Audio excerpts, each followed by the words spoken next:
Абдулла Ташиев айтып жүргөн питомниктер ар бир облуска бирден питомник салайлы, ошол жерден көчөт чыгарайлы, ар бир облусту камсыз кылып турсун деген айтып аткан сөздөрү, идеялары мына ушул экен.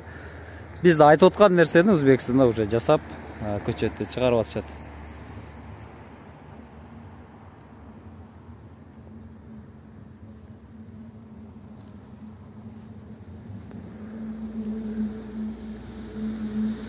Мөмөлүү клондор үчүн мына кассеталар. 4x4 чуңкурдугу. Так, 6-7.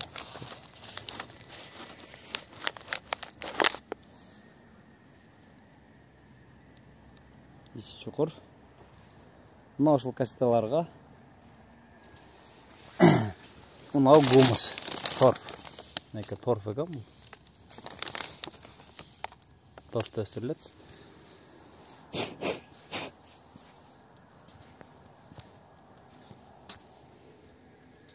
Мына ушул шлангалар колдонулат экен.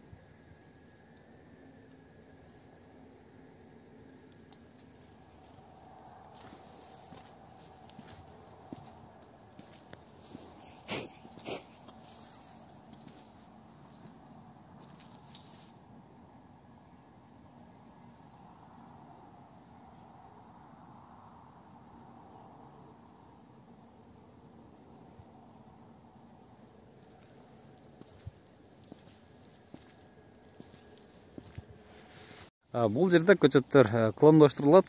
Кыска бута кыркылгандан кийин булар биринчи пар деп коет экен, ошол парда турат. Тетиги көрүнүп турган парниктердин ичинде. Андан кийин экинчи бөлүмгө которулат экен, анан үчүнчүгө, анан ачык асманга алып чыгат экен мына ушундай. Ачык асмандан кийин мына ушундай түбөктөргө которот экен. Чоң түбөктөргө которулат. Же болбосо мына турган карагы көрүнүп турган поляга которулат экен. Клон бутактар даярдалып, зыянсыздандырылгандан кийин мына ушундай камерага коюлат. Питомникте тургандан кийин булар өсүп баштайт. Белгилүү бир убакыттан кийин муну көндүрүүчү жайга которушат. Андан кийин буларды ачык талаага алып чыгып тигишет. Ачык талаада 1 жыл тургандан кийин мына ушундай белгилүү сортторго улап туруп, андан кийинки жылга өстүрүшөт. Мына ушул өскөн көчөттөрдү көрүп турасыздар. Алма, нак, өрүк бардыгы мына ушундай жайда өстүрүлөт. Руслан, немени минип алып, великти минип алып айланып атат. Маза экен да биякта. Питомниктер кандай экен? Питомниктери укмуш евростандарт. Жакшы экен. Сапаттуу. Подвейлер, карнемдер турат, подвейлер бар экен да. Өздөрү чыгарышат экен. Подвейлерди. Битсадарны азыр келсе дагы кеңири маалымат алабыз эми. Буйруса. Toza suv bo'lib bog'ga ketadi.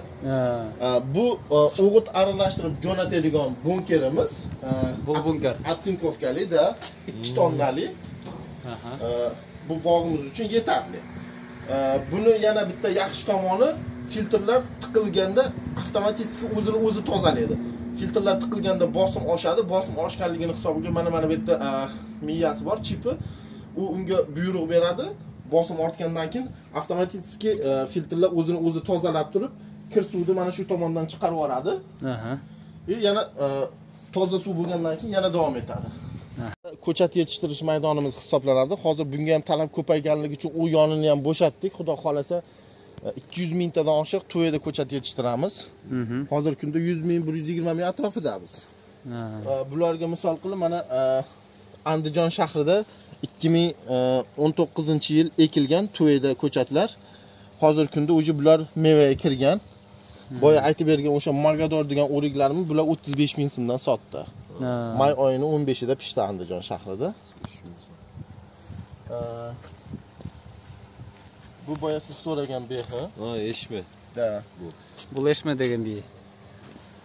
Etrushka degan navi, nokti. Bakteriyalik ajok, bakteriyalik kuyishgan. Chidamli emasmi? Endi bu dengiz sathi baland joylarda bo'lsa, kuymaydi. Chunki etlar sovuqroq bo'ladi-yu. Dengiz sathi past joylarga to'g'ri kelmaydi. Lekin behi to'g'ri kelaveradi.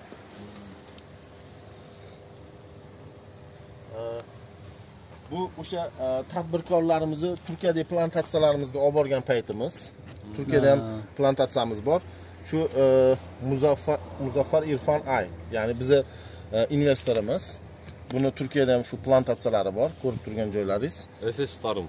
Da, Efes Tarım fidanchilik kompaniyasi. Bu Mansurxon aka, sherigimiz. Ikkovlari investorimiz hisoblanishadi. Bu professor yong'oqchilik bo'yicha juda katta tajribaga ega bo'lgan professor. Bu agronom, bu odamlar. Shu odam 110 gektar yong'oq bog' qildi. Shu odam 20 gektar yarmi yong'oq, yarmi bodom qildi. Mana odam hozirgi kunda 100 gektar bog' qilyapti-da. Maşallah. Bu o'sha Ispaniyadan kelgan arkadaşlar. Mana bular chetda plantatsiyamizda tushganmiz. Bular navlar yaratadi. Ko'proq navlarning ustida ishlaydigan odamlar. Bu endi ishchi xodimlarimiz bayramda tabriklab anaqa qilgan edik. Shu ko'rib turganingiz xodimlarimiz ishlashyapti. Qancha odamni ish bilan qamsiz qolsa bu yoqda? Hozir mana shu oyda oxirida ish boshlansa, birinchi 35 ta 40 ta odam ishlaydi. Undan keyin dalada ko'chat ko'chirish, o'rnini tayyorlash, keyin payvandlar tayyor bo'ladi, uni ekish, orqasidan payvand qilish. Bular bilan yilda oxirigacha 60 ta 70 ta odam yuradi har kun. Turuqda qancha odam ishlaydi? Turuqda ishlaydi. Ha. Постоянно. Sezonlaydi berdi. Doimiy ishchilarimiz hozir ofisdagi, bu yerdagi bo'lib 22 ta odam ishlaydi. 22 odam.